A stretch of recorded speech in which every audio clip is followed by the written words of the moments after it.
प्रभु की स्तुति हो, प्रभु की महिमा हो। आप सबों के जीवन में फिर एक नया दिन, एक नया सवेरा प्रभु ने आपको और मुझे प्रदान किया है। हम हमारे ईश्वर को धन्यवाद दें कि उसने फिर से हमें एक मौका दिया है कि हम उसकी स्तुति आराधना कर सके, उसकी महिमा गा सके। ये जीवन उसी का दिया हुआ है। तो दोस्तों, सबसे पहले आप लोग सभी लोगों का बहुत बहुत धन्यवाद कि आप लोग इस वीडियो को इस तरीके से देख रहे हैं और एक मेरे को शेयर कर रहे हैं। फिर भी आप लोगों से एक निवेदन है कि आप इस वीडियो को बहुतायत में शेयर कीजिए और सब्सक्राइब कीजिए, ताकि ईश वचन हम सब एक दूसरे के माध्यम से एक दूसरे के घरों में पहुंच सके। आप सबों का धन्यवाद और ईश्वर का बहुत बहुत धन्यवाद कि मुझे इस तरीके से इस्तेमाल कर रहा है। मैंने पहले भी बताया, आज फिर बताने की कोशिश करते हैं कि पवित्र बाइबल हमारे जीवन का मेन सेंटर होना चाहिए। पवित्र बाइबल हमारे जीवन में ज़रूरतों के हिसाब से नहीं आनी चाहिए या सिर्फ संडे के दिन में नहीं, वो हमारा हर दिन का आत्मा का बोझ है। उसमें तो हमको वो जरूर रोज उसका ग्रहण हमें करना है, पहली बात। दूसरी बात, मैं बाइबल कभी भी बीच में से नहीं पढ़नी चाहिए, क्योंकि बाइबल भावनात्मक नहीं है, बाइबल कैलकुलेशन है। कैलकुलेशन परमेश्वर के महान कार्यों का, कैलकुलेशन संतों के नबियों के कार्यों का, कैलकुलेशन उसके पुत्र यीशु के महान कार्यों का।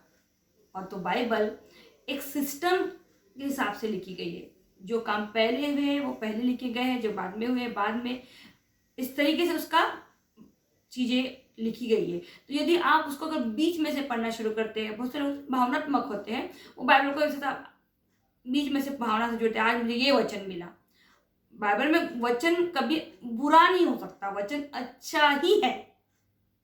वचन हमको दिया ही इसलिए गया है कि हमारा क्या हो, चरित्र निर्माण हो। वचन कभी बुरे हो ही नहीं सकते, लेकिन किस समय पे कौन सा वचन है, ये अगर आप बीच में से निकाल के पढ़ेंगे तो 101% आपको समझ में नहीं आएगा। वो भावना है। कैलकुलेशन क्या कहता है?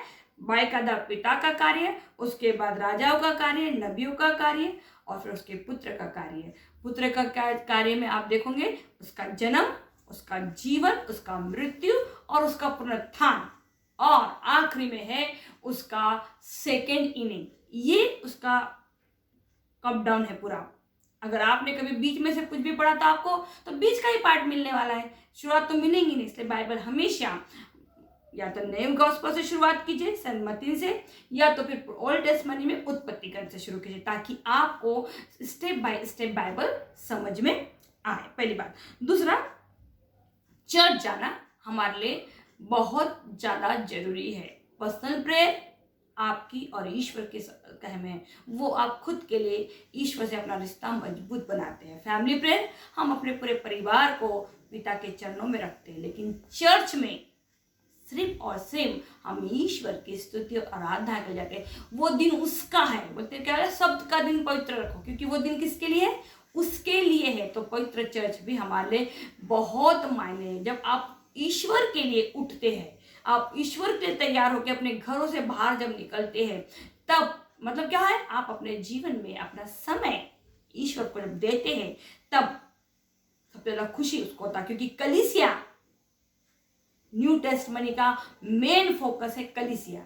तो आपने पर्सनल प्रेयर किया, आपने फैमिली प्रेयर की, और आपको चर्च से, कलीसिया से आपका कोई नाता नहीं है, तो ये कंसेप्ट सही नहीं है। आपको ईश्वर की स्तुति आराधना करने के लिए कलीसिया के साथ जब आप उसकी स्तुति आराधना करते हो, तो उसके लिए वो सबसे बेस्ट क्या है? तोहफा है, या बेस्ट उसके लिए आप क्या चढ़ाते हैं, उसको जो बोलते हैं ना, चढ़ावा चढ़ाते हो, सबसे बड़ा चढ़ावा उसके लिए वो है कलीसिया। तो चलिए हम आज के विषय पे चलते हैं। आज प्रेम और रिलेशनशिप। जब आप किसी भी रिश्ते से प्रेम करते हो, तो उसको आप क्या करते हो, समझने की कोशिश करते हो। फिर रिश्ता कोई भी होता है ना, आप में एक अंडरस्टैंडिंग रहेंगी तो आपका रिश्ता बहुत दूर तक जाता है। लेकिन अंडरस्टैंडिंग तब रहेंगी ना जब आप एक में से प्रेम करेंगे, क्योंकि प्रेम ही तो आपको आगे वाले व्यक्ति को समझने में मदद करेगा, उसकी बुराइयों को निगलेक्ट करने में आपका मदद करेगा। लेकिन अगर आप उसको प्यार ही नहीं करते हो, तो आप उसको अंडरस्टैंड कैसे करोगे? सेम बात है जब आप ईश्वर से कहते हो कि मैं आपसे प्रेम करती हूँ, लेकिन आप उसको जानना नहीं चाहते, उसके उस चीज़ों को अंडरस्टैंडिंग नहीं करना चाहते, तो आपका वो रिश्ता अधूरा है। तो प्रेम हमको हर रिश्ते के साथ कॉम्प्रोमाइज करना सिखाता है, उस हर रिश्ते के साथ उनकी कमी उनको समझने में वो क्या करता है, मदद करता है। आजकल ये प्रेम बहुत सिक्योर्ड कर गया है, मेरा परिवार मेरा घर, ये हमारा प्रेम चलते रहता है। उसमें सबसे ज़्यादा प्यार पति पत्नी के बीच में होता है, बच्चों में भी आजकल बच्चे और माँ बाप में भी उतना प्यार नहीं रहा। बच्चों और माँ में बहुत बार आर्गुमेंट और झगड़े हो रहे हैं। तो क्या हो रहा है, प्यार धीरे धीरे करके कहीं ना कहीं एक छोटी सोच ले रहा है। लेकिन परमेश्वर का प्यार छोटा नहीं, वो विशाल प्यार है। उसका प्यार कहीं किसी एक के साथ अलग नियम और किसी दूसरे के साथ अलग नियम नहीं है, वो सभी के साथ एक जैसा ही प्रेम करता। तो यदि आप प्रेम करते हो किसी भी रिश्ते से, तो आप उसको धीरे उसकी कमियों को उसकी अच्छाइयों को दोनों को क्या करोगे, समझने की कोशिश करोगे, ताकि क्या हो जाए, अंडरस्टैंडिंग अपने परिवारों में उन रिश्तों में रहे। लेकिन जब अपने उस प्रेम में पोस्ट और पावर आ जाती है, तो हम कहते हैं ना, मैं प्यार तो करती हूँ लेकिन मैं बड़ी हूँ या मैं बड़ा हूँ, मैं क्यों सुनूँ, मैं क्या करूँ, तब क्या हो जाता है, उस प्रेम की जगह हमारा पोस्ट और पावर आ जाता है कि मैं बड़ी हूँ, मैं एजुकेटेड हूँ। तो कंसेप्ट क्या है, जब आपका प्रेम के जगह पे आपका पोस्ट और पावर आ जाता है, तो रिश्तों में मनमुटाव और दूरियां अपने आप ही बढ़ने लगती है। मैं ईश्वर को बहुत धन्यवाद देती हूँ कि उसने मेरे जीवन में ऐसे कई रिश्ते रखे जो मेरे से उम्र में, अवधि में इतने ज़्यादा बड़े ज्ञानी लोग हैं, मैं बता नहीं सकती, लेकिन उन्होंने मुझे इतना रिस्पेक्ट, इतना प्रेम दिया कि मैं उसके पूरा महिमा ईश्वर राजा को देती हूँ कि मैं तो उम्र में भी उनसे बहुत छोटी हूँ और पोस्ट में भी उनसे बहुत छोटी हूँ, लेकिन आज मुझे रिस्पेक्ट से वो जो कहते हैं, जो बोलते हैं और अपने घर के हर मसले में मुझे इन्वॉल्व करते हैं, मुझसे राय लेते हैं, तो मैं बोलती मैं इस योग्य नहीं हूँ, क्योंकि वो उनके पास जो डिग्रियाँ हैं, जो उनके पास जो अहदे हैं, वो मेरे से कहीं गुना ज़्यादा है। तो सारी महिमा मुक्तिदाता यीशु मसीह को है कि उसने मुझे इस योग्य रखा। तो मैंने क्या किया, बस कुछ नहीं, मैंने जो प्रेम किया उस प्रेम में अंडरस्टैंडिंग करी कि क्या है हमारे प्रेम में, तो हम एक दूसरे को क्या करें, समझे। तो दोस्तों, कभी भी किसी भी रिश्ते को यदि आपको प्रेम आप करते हो, ऐसा कहते हो, तो सबसे बड़ा टर्म और कंडीशन एक ही है कि आप उस रिश्ते को समझने की कोशिश करते हो कि उस रिश्ते में अच्छाई क्या है, बुराई क्या है, उस हिसाब से आप अपने आप को ढालने की कोशिश करते हो। लेकिन जब जब आप उस प्रेम की जगह पे, हाँ मैं प्यार तो करता हूँ या करती हूँ लेकिन मैं तो बड़ी हूँ, मेरा पोस्ट बड़ा है, तब आप उस प्रेम के चक्कर में कहीं ना कहीं अपने पोस्ट और पावर को डालते और प्रेम में, उस रिश्ते में प्यार के जगह में मनमुटाव और दूरियां उत्पन्न हो जाती है। हम सब जानते, फिल्मी स्टार संजय दत्त की कहानी जानते हैं हम लोग कि उसका कितना बड़ा स्ट्रगल था। लेकिन आज अगर आप देखोगे तो संजय दत्त आइडल नहीं है, क्योंकि संजय दत्त के समान बेटा आज हर दूसरे घर में है। बिगड़ा हुआ बेटा, बेटा बोलो या बेटी, बच्चे आज हर दूसरे घर में। लेकिन क्या सुनील दत्त के जैसा बाप हमारे घरों में पाया जाता है? आज आइडल सुनील दत्त है। आज के माता पिता अपने बच्चों की थोड़ी बुरी हरकत, वो दारू पीना शुरू कर दिया, सिगरेट या लड़की की इसमें पड़ गया तो उसको छोड़ देते, बोलते बच्चे सुनते नहीं तो हम क्या करेंगे, अब ईश्वर ही उनको सुधारे। तो क्या करते हैं, हम अपनी जिम्मेदारियों से पल्ला झाड़ लेते हैं, सही है। लेकिन आज हम सबों के घरों में सुनील दत्त जैसे पिता की जरूरत है। सुनील दत्त के कार्यों ने ये साबित कर दिया कि एक पिता अपने बच्चों को, उसकी हालत खराब रहे, बुरी रहे, कैसी भी रहे, वो कभी नहीं छोड़ता। एक अच्छे पिता होने में, एक आइडल पिता का जब भी नाम आएगा तो वैसा ही नाम सुनील दत्त का लिया जाएगा। और हमारा स्वर्गीय पिता भी ऐसा ही है, वो हमें कभी नहीं छोड़ता, क्योंकि हमारे में अंदर कुछ गलतियां या कमियां हो गई करके हम उसको छोड़ देंगे, लेकिन वो हमको छोड़ता नहीं है।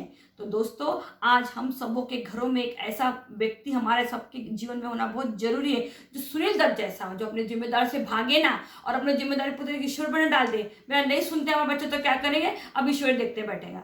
अरे भैया, पैदा तुमने किए, अच्छे से अच्छा खिलाए तुमने, मोबाइल तुमने लेके दिए, गाड़ी तुमने लेके दी, आज तुम्हारा बच्चा बिगड़ गया, बिगड़ गई, तो उसको सुधारने का डिसीजन किसका है? वो जिम्मेदारी है आपकी, वो क्रूस है आपका। वो उस क्रूस से अगर आप भाग जाओगे तो फिर उसको पूरा कौन करेगा? हर काम का अगर ईश्वर के लिए आपने रख दिया तो आप इस दुनिया में क्यों आए हैं? 3 टाइम का खाना पका के खाने को या ड्यूटी करके पैसा कमाने को? कंसेप्ट क्या है जिंदगी में आने का, सोचिए, बहुत अच्छी बात है। दूसरी बात, हम सब जन माइकल जैक्सन को जानते हैं। माइकल जैक्सन आज इतनी बड़ी पर्सनालिटी है, हम सब उसके एक साइड को जानते हैं कि उसका कितना बड़ा सिंगर था, डांसर था, लेकिन उसका दूसरा साइड भी है कि उसके पास पर कई बुरे केस लग चुके, लेकिन उसे अपने जीवन से बहुत प्यार था, तो वो अपने साथ एक बहुत बड़ी डॉक्टर की टीम लेके चलता था। लेकिन देखिए, जिस बार डॉक्टर की टीम थी, उन्हीं में से किसी एक डॉक्टर ने उसको मेडिसिन का ओवरडोज दिया और उसका डेथ हो गया। जो व्यक्ति 24 घंटे डॉक्टरों से घिरा हुआ था, वही व्यक्ति अगर मर रहा है, तो आप और मैं डॉक्टरों के पास जाके सेफ है, ऐसा कैसा सोच सकते हैं। इस कहानी से हमको क्या समझ में आता, जब प्रभु बुलाएगा तो जाना तो पड़ेगा ही। फिर आप डॉक्टरों के बीच में रहो, बड़े से बड़े मशीनों के बीच में रहो, कहीं भी आप रहो, अगर उसका बुलावा आया तो आपको जाना पड़ेगा। तो आप और मैं क्या इतने स्ट्रांग हैं? जैसा पौलुस ने कहा कि मैं मेरी लड़ाई लड़ चुका हूं और मैं अब प्रभु के घर जाने को तैयार हूं, मैं अपनी मृत्यु के लिए तैयार हूं। जैसा मूसा ने कहा कि अब मैं मरने वाला हूं, इब्राहिम ने कहा हम मरने। क्या आप और मैं में इतनी हिम्मत है कि हम बोल सकते प्रभु कि अब मैंने मेरी लड़ाई पूरी तरीके से ईमानदारी से लड़ ली, अब तू मुझे उठा ले? 80 क्या 90 साल की भी कोई लेडीज होगी ना, जेंट्स होगा, तो भी वो जीना ही चाहता है। क्यों जीना चाहता है उसको नहीं पता, क्योंकि वो ना ईश्वर के काम का है ना अपने परिवार के, लेकिन वो जीना चाहता है। लेकिन क्यों जीना चाहता है, कंसेप्ट उसके पास नहीं है। वो तो आपके मेरे बोलने से प्रभु नहीं उठाने वाला, वो उसका जो समय है तभी उठाएगा। लेकिन कंसेप्ट ये है कि क्या हमारे में इतना विश्वास, दृढ़ विश्वास है कि हम सीना तान के प्रभु को बोले कि प्रभु बस हो गया, अब मुझे तो उठा ले। जैसा स्त्री पुरुष ने बोला, प्रभु मैं अपनी आत्मा तेरे हाथों में सौंपता हूँ, मुझे उठा ले। हम आज भी मृत्यु के नाम से डरते। किसी ने हमको अगर बोला तू मरेगी, तो गुस्सा हो जाते। मैं मरना सभी को सच्चाई है, जैसे जन्म सच्चाई है, मृत्यु भी सच्चाई है। आप सच्चाई से भाग नहीं सकते, और जितना आप डरोगे उतना आप ईश्वर से अलग होंगे, क्योंकि डर हमें ईश्वर से अलग करता और शैतान के करीब लेके जाता।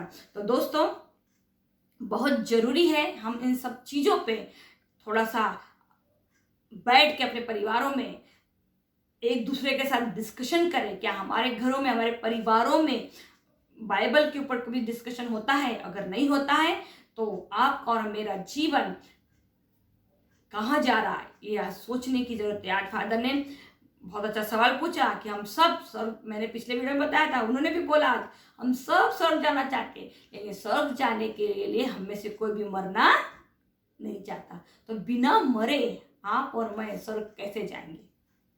और मरने का मतलब मैंने फिर बताया था, फिर बताती, मरना है यानी हमको लोगों के लिए मरना है, लेकिन ईश्वर के लिए हमको क्या करना है? जीना है। यानी वो क्रूस हमको उठाना है। अब क्रूस क्या है? क्रूस हो सकता है आपके परिवार में ही हो क्रूस, आपका बच्चा हो सकता है, आपका पति हो सकता है, आपकी बहू हो सकती है, आपका जवाई, कोई भी हो सकता है। तो उस क्रूस को आप कुड़कुड़ाते हुए लेते हो, या यीशु के नाम में आनंद होके कि प्रभु मुझे इसको क्या करना है, आगे लेके चलना, क्योंकि हर दिन ईश्वर के संगति में चलना ही आपका और मेरा जीवन है।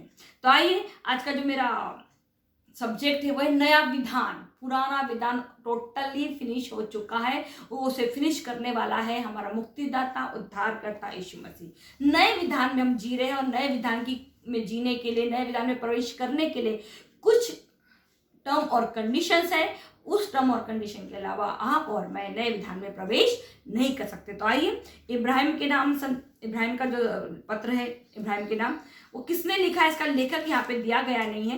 तो उस इब्राहिम के नाम हम पढ़ते हैं, लेटर, पत्र, उसका 8वां अध्याय पढ़िए, उसका 10वां। प्रभु ये कहता है, उन्होंने मेरे विधान का पालन नहीं किया। उन्होंने ने, किन्होंने? हमारे यहूदी भाई बहनों ने, हमारे यीशु के आने के जो पहले के जो लोग थे, उन सबों ने क्या नहीं किया? मेरे ईश्वर के विधान का पालन नहीं किया, इजराइल लोग। इसलिए अब परमेश्वर कह रहा है, इसलिए मतलब नया, इसलिए मैंने भी उनकी सुध नहीं ली। प्रभु क्या कहते हैं, ईश्वर क्या कहते हैं? क्योंकि उन्होंने मेरे विधान की सुध नहीं ली, इसलिए अब मैंने भी उनकी सुध नहीं ली। प्रभु ये कहता है, वह समय बीत जाने के बाद मैं इजराइल के लिए यह विधान निर्धारित करूंगा। वह समय बीत जाने के बाद मैं इजराइल के लिए यह विधान निर्धारित करूंगा। कौन सा समय बीत जाने के बाद? यीशु के आने तक का जो भी समय है वो पूरा बीत जाने के बाद यीशु के माध्यम से वो एक नया विधान निर्धारित करूंगा। निर्धारित कर दिया यीशु के नाम पे। मैं अपने नियम उनके मन में रख दूंगा, मैं उन्हें उनके हृदय पर अंकित करूंगा। अब विधान कहाँ लिखा जा रहा है? किसी पार्टी पे, किसी कागज पे, किसी पत्रे पे नहीं लिखा जा रहा। विधान कहाँ लिखा जा रहा? हमारे मन में लिखा जा रहा, हमारे हृदयों में लिखा जा रहा। मैं उनका ईश्वर होऊंगा और मेरी प्रजा होंगी। इसकी जरूरत नहीं पड़ेगी कि वे एक दूसरे को, इस पे ध्यान से सुना, इसकी जरूरत नहीं रहेगी कि वे एक दूसरे को शिक्षा दे और अपने भाइयों से कहे प्रभु का ज्ञान प्राप्त कीजिए। क्यों? क्योंकि छोटे और बड़े सब के सब मुझे जानेंगे। मैं उनके अपराध क्षमा कर दूंगा और उनके पापों को याद भी नहीं करूंगा। ईश्वर इस विधान को नया कहकर पुकारता है। ये नया विधान है। नया विधान में कैसे लोग होने चाहिए? ऐसे लोग जिनके हृदयों में ईश्वर के वचन अंकित होंगे, और सिर्फ एक व्यक्ति की नहीं, जितने भी लोग उसे जानेंगे वो सब के सब ईश्वर के बारे में जानेंगे। किसी को एक में को बताना नहीं पड़ेगा कि वचन में वो लिखा है। हम बोलते हैं ना, प्रभु वचन में कहते हैं, हमें बाइबल में बताती है, ये सब हम प्रचार करते हुए कहते हैं, एक से बात करते हैं, लिखा है ना। ये बताने की जरूरत वहां पड़ेगी ही नहीं, क्योंकि सब के सब ईश्वर के ज्ञान से परिपूर्ण होंगे। क्यों? क्योंकि वो बाइबल को फॉलो करने के लिए उनको जरूरत ही नहीं पड़ेगी, क्योंकि बाइबल अब कहाँ लिखी जाएंगी? उनके हृदयों में लिखी जाएंगी। तो इसका मतलब सोचिए कि कितना जरूरी है हमारे जीवनों में बाइबल की रीडिंग। यदि आप और मैं बाइबल पढ़ेंगे ही नहीं तो ईश्वर को जानेंगे ही कैसे? और जब ईश्वर का ज्ञान आपको और मुझे रहेगा ही नहीं तो उस नए विधान में आप और मैं प्रवेश कैसे करेंगे? सोचने का पॉइंट है। यदि आप और मैं नए विधान में प्रवेश करना चाहते हैं तो हमारे को दो बातों पे ध्यान देना बहुत जरूरी। पहले हमारे कलीसिया, जो पहले योधी भाई बहन थे हमारे, जो पहले की जो चुने हुए लोग थे, जैसे प्रभु ने कभी योधी तो कभी इजराइल कह के, कभी याकूब कह के पुकारा, तो इन्होंने क्या नहीं किया था? इन्होंने प्रभु के विधान का पालन नहीं किया था, इसीलिए प्रभु ने, ईश्वर ने उनकी सुध नहीं ली, इसीलिए उन्होंने यह नया विधान घोषित किया। कौन था नया विधान? उसका पुत्र यीशु का नया विधान। नया विधान में क्या था? सर्वप्रथम स्थान प्रेम को था कि प्रेम करो, अपने ईश्वर से प्रेम करो, अपने जैसा अपने ईश्वर से प्रेम करते हो वैसा ही प्रेम अपने पड़ोसियों से भी करो।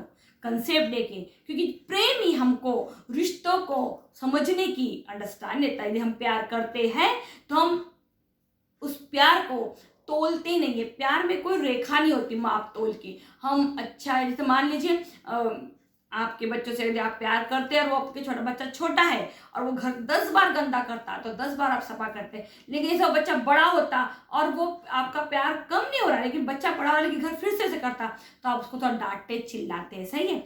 लेकिन मान लीजिए आपका वही घर आके आपका पड़ोसी का कोई बच्चा गंदा करता है, आप चिढ़ जाते और उसके माँ बाप को जाके बुला के लाते कि देख तेरा बच्चा ऐसा, तो ये क्या है? आप प्रेम नहीं कर रहे, आपका प्यार चिल्ला रहा है। जैसा आपका बच्चा वैसा उसका बच्चा।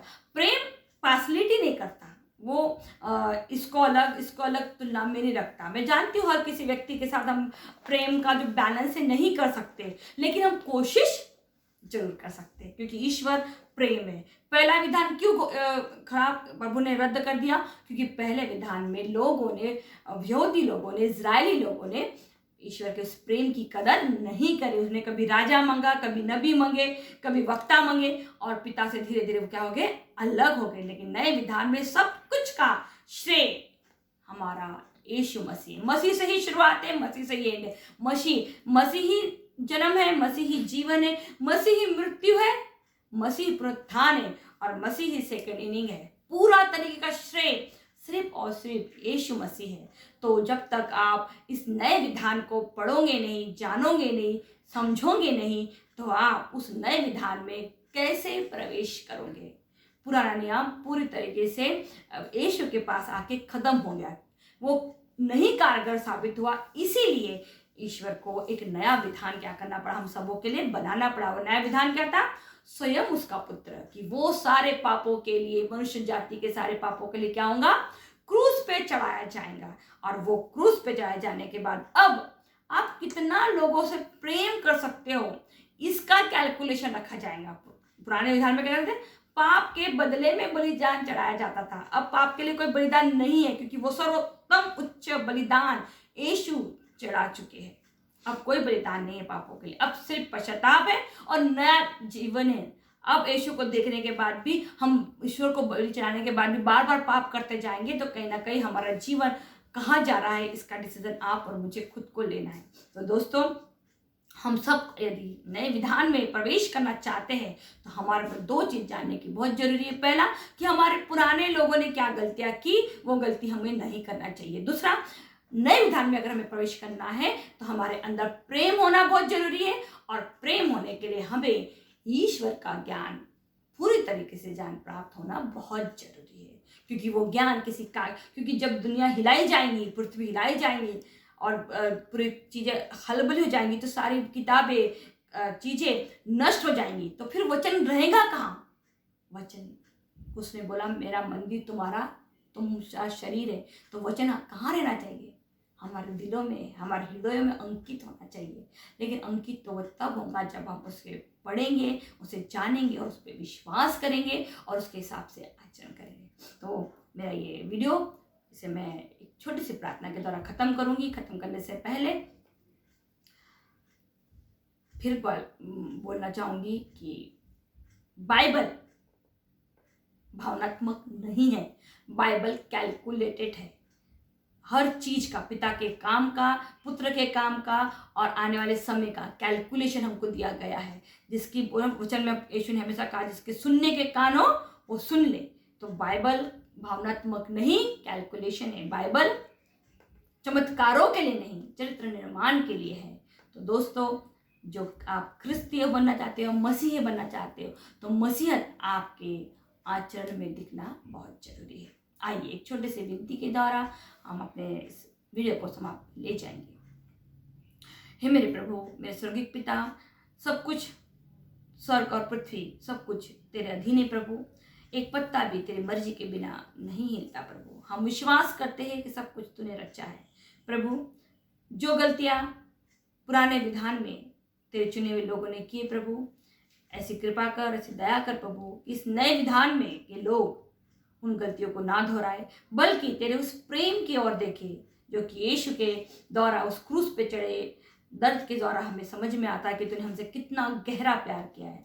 उस प्रेम को हम समझे प्रभु, और प्रेम के द्वारा ही हम एक दूसरे के रिश्तों को, फिर वो रिश्ता कोई भी क्यों ना हो, उसे समझने की कोशिश करें। उस रिश्ते में हमारा पोस्ट, हमारा पावर कभी ना आए, ताकि उस पोस्ट और पावर की वजह से कहीं हमारे रिश्तों में दूरियां और मनमुटाव ना उत्पन्न हो जाए प्रभु, बल्कि प्रेम सर्वोच्च ऊपर स्थान पे रहे प्रभु। जैसे कि एफिसियों के नाम पर कहते हैं कि प्रेम सबसे ऊंचे स्थान पर है। प्रेम, भरोसा, विश्वास, इन तीनों में सबसे ऊंचे स्थान पे प्रेम है। तो प्रभु, जैसा प्रेम तूने हमें किया, वैसा ही प्रेम हम भी एक दूसरे से कर पाए।